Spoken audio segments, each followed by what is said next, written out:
Hi everyone, welcome to CodeTav Management. So in the previous video, we actually understood the what AI engineering is. So now the next question is what should we learn first, right? So the answer is Python. So I hope you understand Python if you were watching this video. But if you are also not familiar with Python, it's not a problem. We will make clear to you. I will explain step by step. You just need to listen properly. Okay, that's my request. So maybe I will cover the Python from scratch as well in detail, like from the basics to advanced. But as of now, what is much more required? So that actually I will cover first, like for our ongoing AI engineering journey. Okay, so here is the important thing is like as an AI engineer, you do not need to learn all of Python. So you only need the parts that directly help in building AI systems. So in this video, we will learn Python practically using this notebook. Okay. So you will write the code, run it, and understand like how it connects to AI engineering. Okay. So first of all, you were seeing a screen.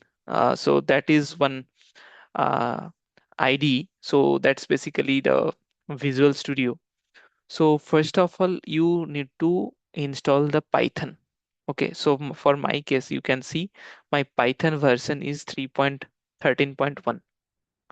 So like how to install Python, that you also can search from YouTube other videos. But if you feel stuck or if you have any questions regarding that, you can comment below. I will definitely help you for that. And you need to install the VS Code. Okay, Python, then VS Code. And after installing the VS Code, you just need to open that. You need to go to the extensions. Okay, so here it is the extensions. So in the extensions, you will need to search the Jupyter Notebook extension. So if you will search that, they will create one environment for you. So that's why like line by line, you can run the pythons. Okay, so that type of environment what you were seeing here, that type of environment you will get actually.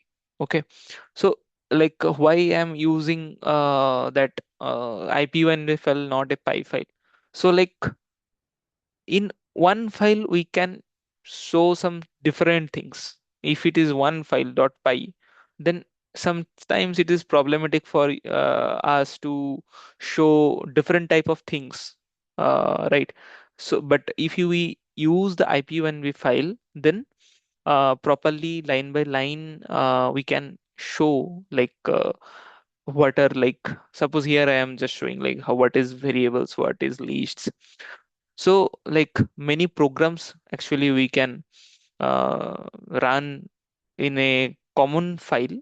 So that's why mainly we are using the ipynb file.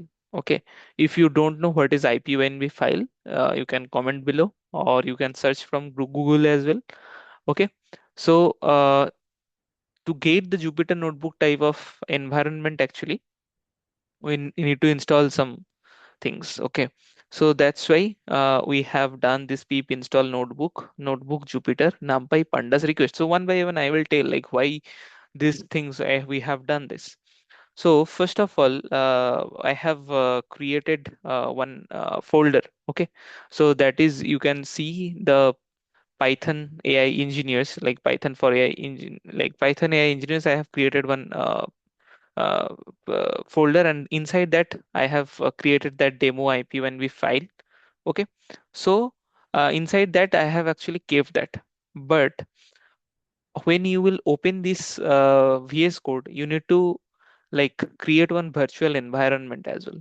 Okay, so to create the virtual environment, you like you need to run like this Python hyphen m, then venv venv. Okay, like that. So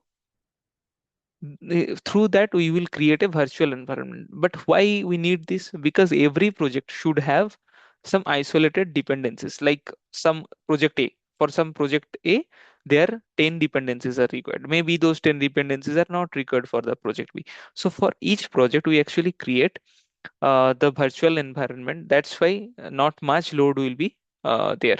Okay, so imagine one project needs one version of library and another project needs a different version. So how we can manage that? So that actually will be managed through virtual environment. Okay, so through the virtual environment we can solve those type of problems. Okay, now we need to activate the virtual environment as well. So here you can see I have activated that one as well. Like in my D folder, actually AI engineering, I have created that virtual environment. So when I have created the virtual environment, so you can see these folders, this venv, these folders actually has been created, and inside that the script folder is there. So inside the script, you can see one activate .ps1. This one is there. So we need to run that one. Okay, so if you will run that one, so basically our virtual environment will be activated. Okay, so when you will be able to see like this virtual environment, like in my AI engineering, this VNV came. So that means our virtual environment got activated. Okay, so now I have pasted these things for showing you actually, like module not found exceptions, module not found error. So why those actually came and why the purpose of installing some things. So for that for showing those things, actually I have kept this. Okay, so like here I have actually, just a second. Here I have imported the requests. After that, again here you can see imported. I have imported the async IO. Next, suppose imported NumPy. Next, suppose Pandas. So we need to install the things. Okay, otherwise we cannot use their functions or methods, you can say.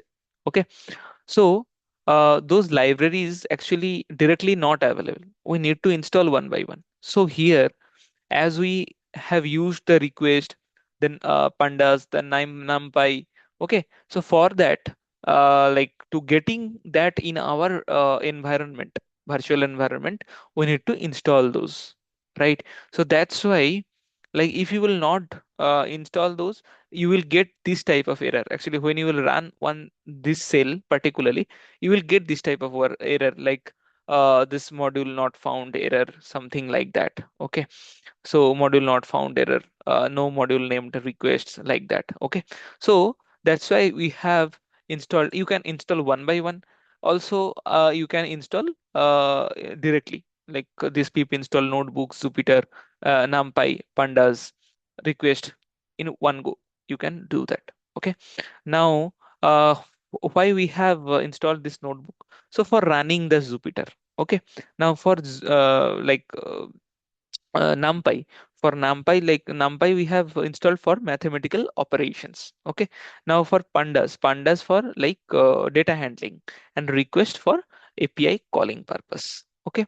So our notebook is prepared. Now we can run one cell by cell. So here we have used the name as like AI engineer, age 25, salary suppose 50,000, is learning is true, and printing this name, age, salary, and is learning. Okay, so everything in Python starts with actually variables. So what are the variables? If you know the other programming languages as well, so the function is same. Like what is the purpose of variable? So variable basically stores the data, right? So here name is string, you can see, age is an integer, salary is float, and is learning is boolean, right? So in AI engineering, variables are everywhere. So, when you prompt some text, okay, token counts, API keys, responses, right? So everything is stored in some variables, right? So that's why variable is one important concept you need to know. what type of variables, and in which type of variable what type of data we can store. If you don't know that variable types, then you will not able to understand like what type of data we can store, like for storing a particular data. So like what type of variable we will use, so that purpose we need to know about the variables, right? So then we are printing this, and if you will run that one, okay, the output will, it will come as the AI engineer 25 50,000.5 and true. We are getting the output. Now the next concept we need to know is list. So list actually store multiple values. So here we are storing AI models, right? So one is GPT-4, then Claude, then Gemini. So this is important because AI engineers often manage multiple model options. So for example, GPT-4 is for reasoning. Now Claude is for long context. Now Gemini is for multi-model. Okay, so lists help us manage collections easily. Okay, so now we are printing these models, in models we actually in model list we are actually storing the multiple model options. So we are getting these multiple models, right? Now we are printing models 0. So the zeroth indexed. So in our zeroth index, GPT-4 is there. So GPT-4 got printed here, right? Now in the next we have the dictionary. So that why this is important, that is important for LLM APIs. Now this is one of the most important data structure in AI, the dictionary. So dictionary is basically store key value pairs. So here you can see role and user. So role is the key, user is the value. So LLM APIs basically use this structure heavily. So role here means like who is speaking, and content like actual messages. Okay. So when you call OpenAI APIs, so this exact structure is used. Some message, then role and content. Okay, then suppose here we are printing this message, so this dictionary content will be printed, right? Clear? So now next is functions. So functions are reusable blocks of code. Okay, so instead of writing the logic again and again, we wrap it in a functions. And in AI systems you may have functions for like calling the API LLMs. Okay, you suppose retrieving some documents, saving the memory, calling the tools. Okay, so functions make code modular. So that's why we need the functions. So here we have defined the ask AI functions, and we have passed the prompt inside it, and it's returning like AI response for, and prompt we are passing again here, and it's like print ask AI. Here we are passing the explain rag. So the print it's happening like AI response for explain rag, right? Now loops, you need to understand the concept of loops. So loops help us like process multiple items. So imagine you want to test the same prompt on three models. So loops make that easy. Okay. So like here you can see for model in models, print available model. Okay. And then here we are passing the model. Okay. So loops actually help to imagine like if you want to test the same prompt in three models. So this basically helps. So for like batch processing, document chunking, tool execution, all often use the loops. Okay, so here we are getting those three. And here we have defined these models actually GPT-4, Claude and Gemini.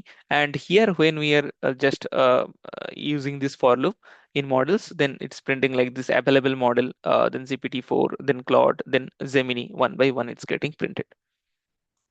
Next, also you need to know the OOPS concept, like OOPS basics.